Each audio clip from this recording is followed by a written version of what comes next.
So it's my absolute pleasure to be joined by Professor Martin Gibala of MacMaster University this evening. Thanks so much for taking time out of your busy schedule and coming and talk to me, Martin.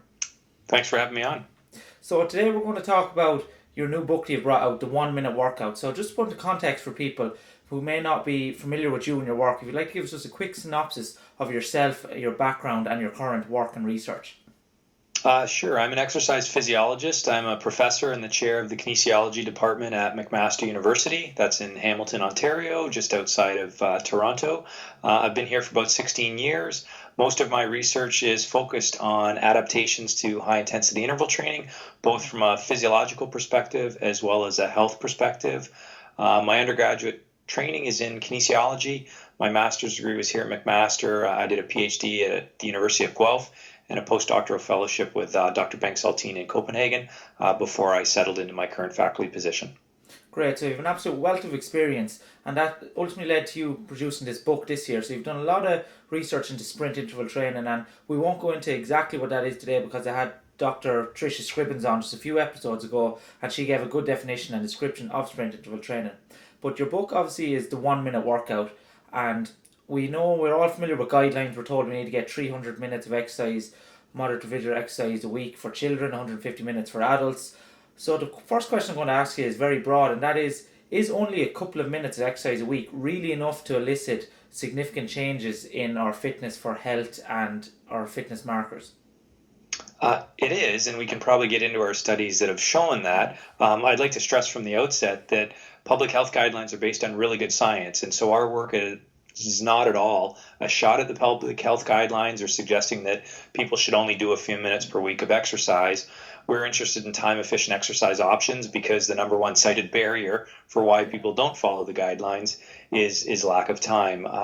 But our work and the title of the book, The 1 Minute Workout, it's a bit of a teaser headline, but it's based on research that we've shown the effectiveness of 3 20-second bouts of very vigorous exercise and showing that that can be quite beneficial. So to answer your question, yes, I think you can derive health and fitness benefits with a few minutes per week of exercise. It needs to be very intense exercise and it needs to be performed in an intermittent manner. And it's not the approach that we are recommending for everyone. But if you're time pressed, I think intervals provide a very efficient option to boost your fitness.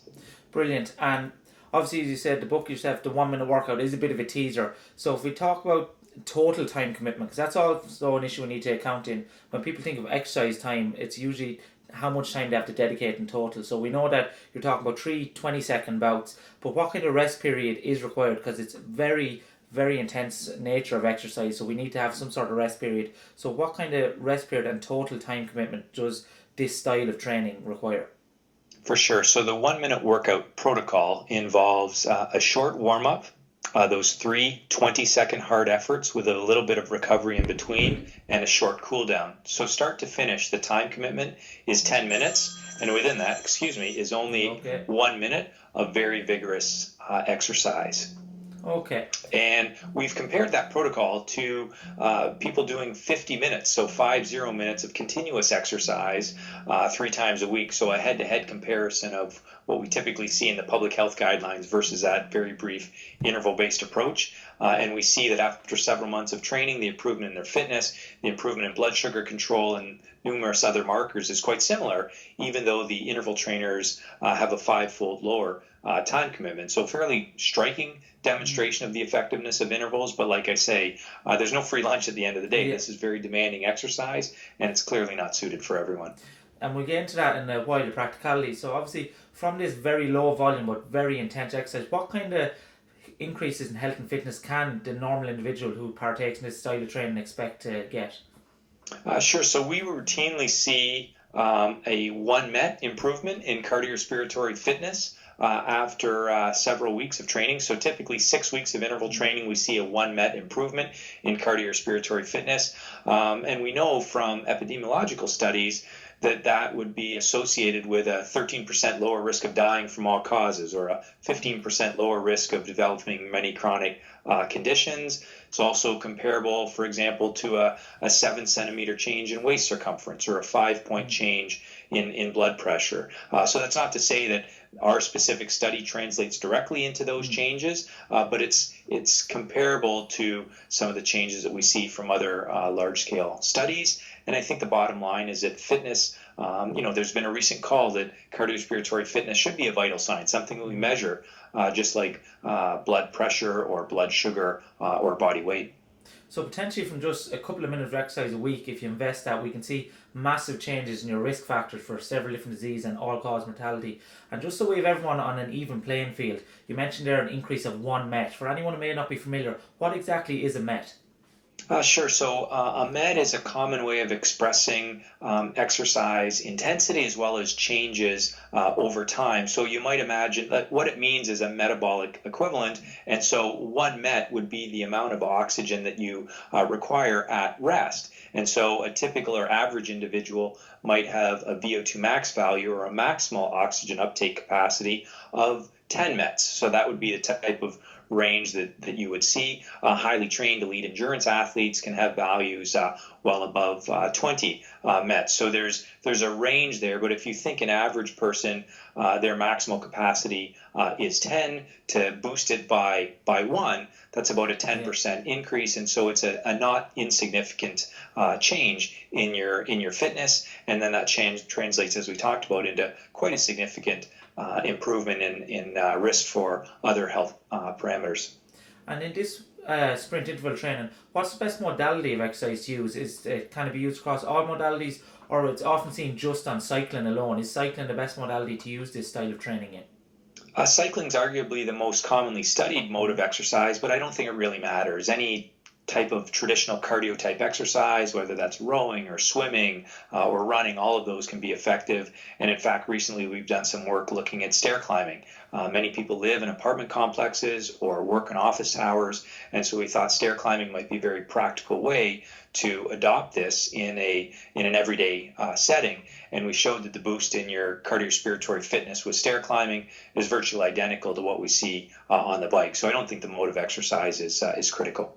Good. So that's again removing another barrier that we often see in people saying they don't have access to different facilities. So people can do it pretty much anywhere, as you said, even in their own apartment block. So high intensity interval training though is kind of a buzzword, and it's used in several different ways by several different sports and contexts, general population. But yours specifically is sprint interval training and 20 seconds maximal, because we often hear people running at 3/4 pace or 90%. Is the key element to your style of training all out maximum intensity? Do they need to, what kind of intensity do people work at? Is it maximal? I think there's a trade-off between intensity and duration, and so the 1-minute workout or these 3 20-second sprints, that's a very extreme version of interval training. Clearly it can be very effective and very time efficient, but I think an important concept for people to take away is that interval training comes in many different flavors and varieties. And again, there's a sliding scale there between intensity and duration, but it's been shown that even interval walking, for example, can be more beneficial in terms of the fitness boost, improvement in blood sugar control, and reductions in body fat in people with type 2 diabetes, for example. So in the book, we would call that the beginner workout, which is really just gentle interval walking. So again, there's a huge range there. We've been more interested in sort of the extreme varieties and pushing the envelope, if you will, in terms of just how little exercise you can get away with and see health benefits. But it's only one style of this, and it's certainly not the style that would be most suited for a large number of individuals, including more sedentary and deconditioned people.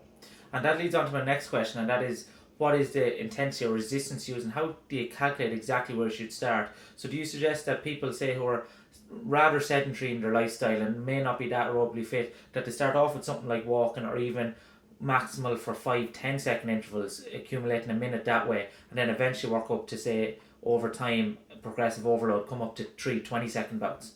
Yeah, I think common sense is the rule of thumb there. Obviously, we recommend that anyone see their physician before they start or change their exercise routine.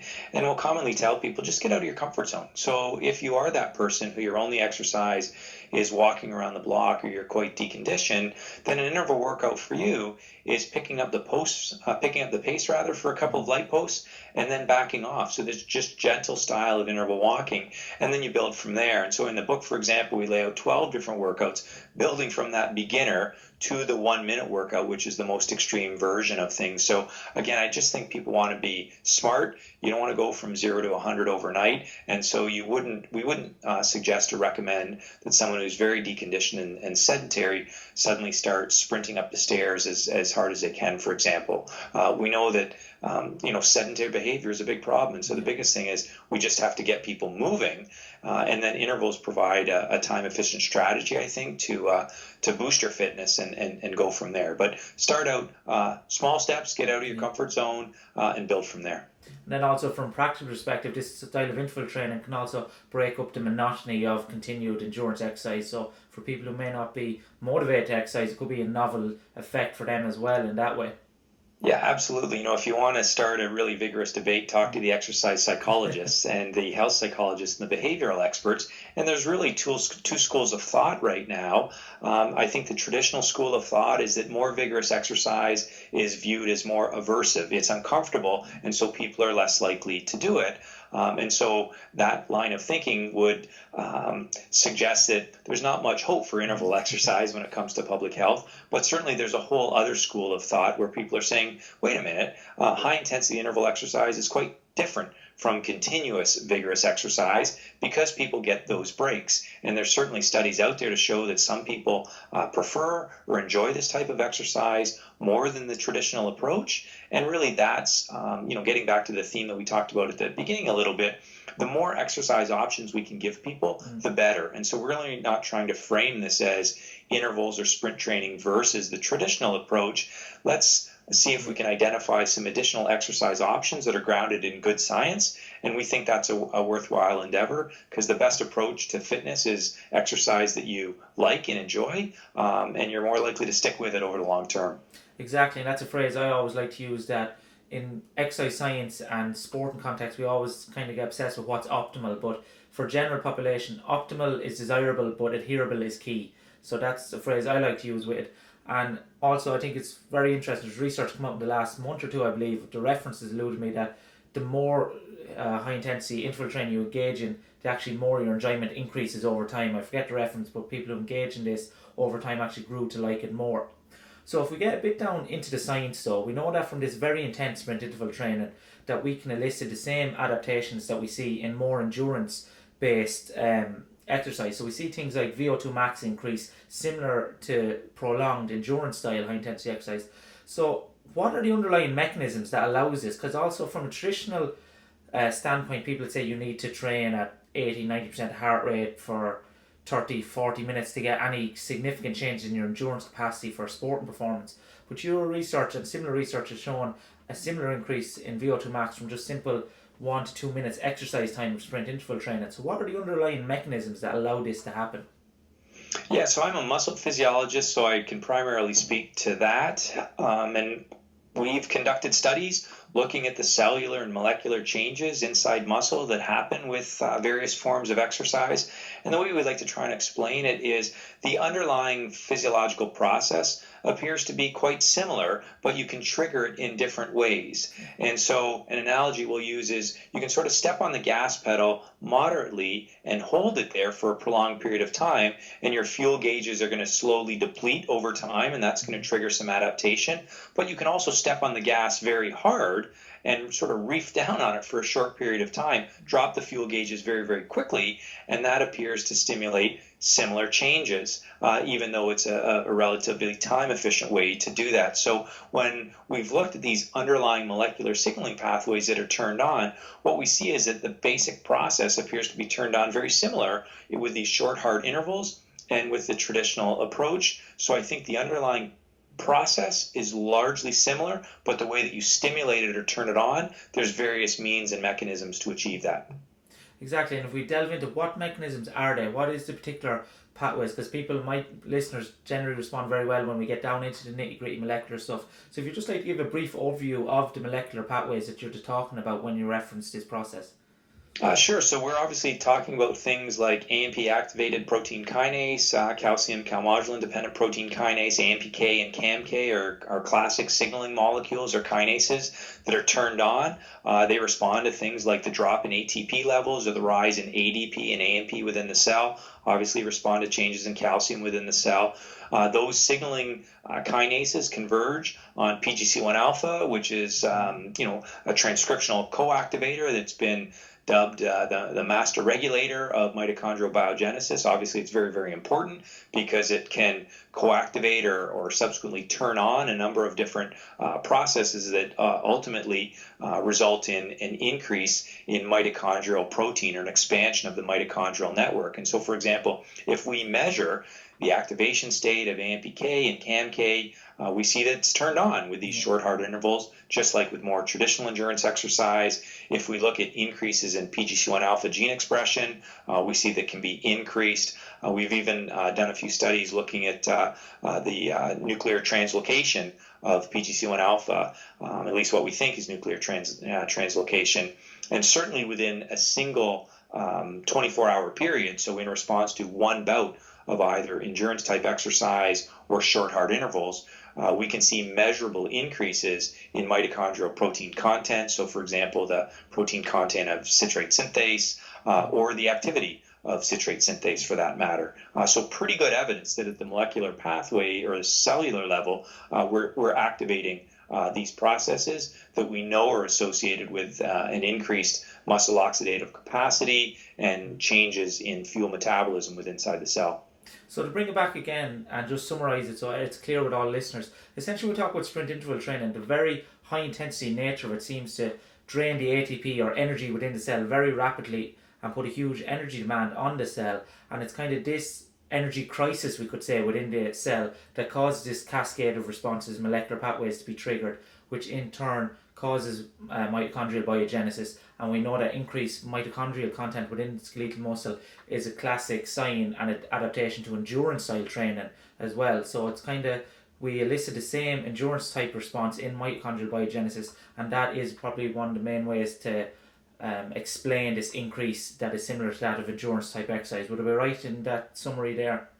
Yeah, that was a great summary. And, people might ask, because they think, well, a 20-second or 30-second all-out burst of exercise, that must be very, quote-unquote, anaerobic in terms of where you derive the energy from. But we know from biopsy studies for over 20 years now that even during an all-out 30-second sprint, for example, a significant proportion of the energy is actually from aerobic metabolism. And if we do repeated sprints with periods of recovery in between, the vast majority of the energy is being derived from aerobic sources, even though it's very uncomfortable, demanding exercise. We think of high levels of lactic acid being produced and things like that. But when you actually look at where the energy is coming from, it's perhaps not surprising that we have adaptations in the aerobic energy supply system when we repeatedly train in this manner. It's certainly very interesting, and as you alluded to there, it's very intensive exercise and it's very tough in terms of the lactate response. It's very uncomfortable for anyone who's actually engaged in true sprint interval training. It's not a nice feeling, and that brings the question that what populations is this suited for? Is it something that is just for healthy individuals, or is there any potentials for sprint interval training in a clinical population? I know there's a lot of research into type 2 diabetes, for example. Sure. So again, specifically talking about the 1 minute workout or these 3 20-second efforts, our recent studies have actually been conducted in more sedentary individuals. And even though we're asking them to go at an all-out pace, when we ask them to rate that on for example, a 1 to 10 scale, with 10 being the pace that you might run at to save your child from an oncoming car, 1 being very easy, they'll give us numbers like 7 or 8. So they perceive it as working hard, but because the exercise bouts are so short and then they get a break, it's not necessarily perceived as all-out maximal. But I don't want to minimize this at all. Clearly, this is a very demanding and an uncomfortable way to train, and so that's not the type of exercise that we would recommend or advocate for more deconditioned individuals. And it gets back to this idea that there's many different types and forms of interval training. And so another protocol that we've looked at, for example, is something we call the 10 by 1. So that's 10 1-minute hard efforts with a minute of recovery. And when I say hard, maybe a 5 or 6 on that 10-point rating scale. Or maybe by the end of it, you're getting up to a 7 So again, you're working, these are all subjective terms, right? But you're outside of your comfort zone, surely, but you're not working in an all-out maximal manner. And that type of exercise is perceived to be more acceptable by many different individuals. We've tested that protocol in people with type 2 diabetes, for example, and shown that even after 2 weeks of training, we can see marked improvements in their 24-hour blood sugar control. My colleagues at MacMaster have used a 10 by 1 in a cardiac rehabilitation setting and shown, for example, that it elicited improvements in cardiovascular function and cardiorespiratory fitness that was similar to the more traditional moderate intensity approach, which is usual care in a cardiac rehabilitation setting, even though the interval exercise only required half as much time. So that 10 by 1 protocol would be an example of a different form of interval training, a moderate form or an intermediate flavor, if you will. And we touched on earlier some of these interval walking studies. So again, there's a whole range of interval training protocols that have been applied to lots of different people, including type 2 diabetics, those with metabolic syndrome, and those with cardiovascular disease. So again, it's not just painting everyone with the same brush. It's about being smart, using common sense, and applying it to the individual. So one thing we know with all forms of exercise, there is this phenomenon of responders versus non-responders. So does everyone respond similarly to this style of training, or what kind of individual variability do we see? Clearly, everyone does not respond to this type of training. We see a variety of responses. And when I talked about that study earlier, when we compared our 1 minute protocol to the more traditional approach of training, even though the average improvement over 12 weeks in the two groups, for example, in their cardiorespiratory fitness, was about 20%. Some people responded by much less than that, and some people responded by much more. Now, is that due to their individual physiology? Is it the fact that perhaps some of those people might have been more suited for high-intensity training, and some others might have been suited more for the endurance type training? Obviously, we don't really know. Suffice to say, these responses can be highly individualistic, and we don't really have a good handle on predicting who might respond better to one form of training or the other. And that's why I think it speaks in general to a more varied approach to fitness is usually going to be your best bet. There is some evidence to suggest that if people just train hard enough, whether that means upping the intensity or upping the overall volume of training, you can almost eliminate this phenomenon of non-response. And I'd also add that there's probably very few complete non-responders to exercise in terms of all the variables. So someone might not show much of a change in their VO2 max or cardiorespiratory fitness, but they still have an improvement in blood sugar control or their blood pressure or just their feelings of well-being and brain health, if you will. Yeah, and I think that's a very important point for the listeners to take away, that when we say non-responders, we're talking about to one particular variable, but there is virtually no one who's a non-responder to exercise gets no benefit from exercise. So although we mightn't see an increase in VO2 max, there probably is benefits going on somewhere else there for everybody. In terms of the dose response, what do we see is the kind of optimum dose? Is it the 3 times 20 seconds, or is that hugely variable then again? It's also hugely variable, and frankly, I just don't think we have enough information there to be able to make meaningful inferences. There was a recent review out, though, that suggested you only need a couple of these short, hard bursts of exercise. I think probably there is a point of diminishing returns, and I'll often use the analogy of weightlifting exercise or bench press exercise. If you do a single set of bench press exercise, you're going to get a boost in your strength if you do that for a couple of months, maybe by 30%. Now, if you do 3 sets of bench every time, maybe your improvement in strength is going to be 35 or 40%. So it's going to be a greater improvement with higher volume, but you still get a lot of bang for your buck for those initial sets. And maybe it's the same with intervals, especially these all-out hard bursts of exercise that just a couple provide a lot of bang for your buck. There's diminishing returns doing more. It probably provides greater overall benefit. But again, if we come back to the issue of time efficiency, with time being a key barrier, you probably don't want to have to do too many of them. And also these intense sprints can be uncomfortable, and so to have to do 10 of them is very uncomfortable. Yeah, and again, it comes back to just knowing your athletes or your clients, and also knowing your own body and seeing what you respond best at.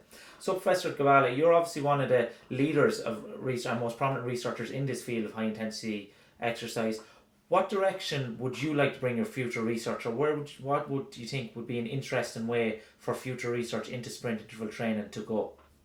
I think we need to move into longer, more comprehensive studies. By and large, interval training studies to date are relatively small in terms of the number of subjects or participants studied, and they're relatively short term, lasting up to a couple of months. And so, an analogy that I'll use sometimes is, the public health guidelines, they're like the long established drug of choice on the market. There's immense science to justify the rationale. Interval training, it's a bit like the new drug on the market. It's showing a lot of promise in these early phase trials, but we're nowhere near having the large scale preponderance of evidence that we would need. And so I think that's what we need to do, or move into these larger randomized clinical trials, comparing the traditional approach with low dose intervals in large groups of individuals with very robust health outcome markers.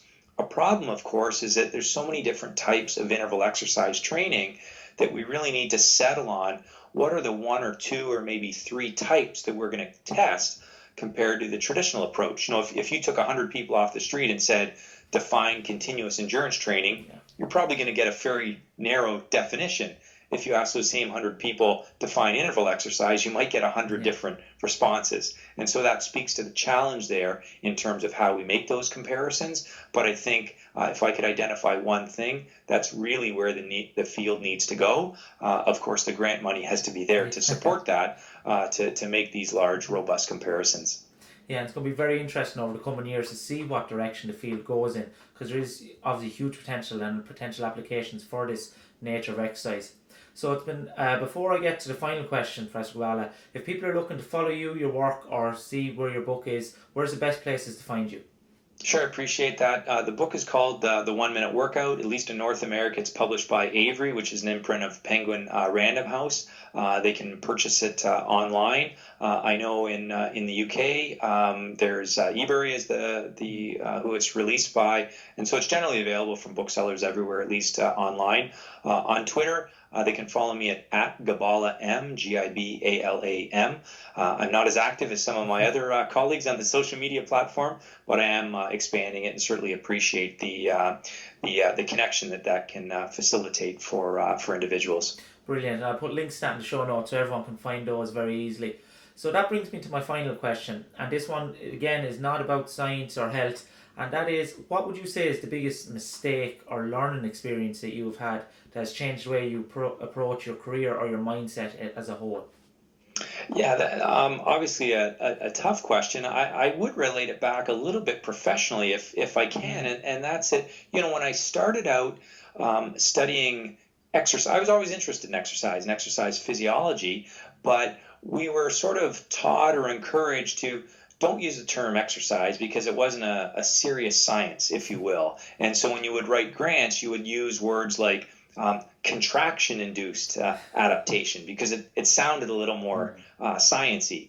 And one thing I've learned, I think, is just say, you know what, state what you like and don't be afraid to call it exercise. And there's almost been a change of 180 degrees. Now people are really interested in the study of exercise, and that, the whole emergence of the exercise is medicine paradigm. And so certainly I've learned to not be embarrassed to refer to myself as an exercise physiologist. And when I write grants, I say that I study exercise. And so that's been one learning experience that I could point to. Brilliant, and I hope people take away an important message from that. So it's an absolute honour having you on this evening, Professor Gibala. Thank you so much for taking time out of your very busy schedule to come and talk with me. I really appreciate the opportunity to speak with you, and good luck with this podcast.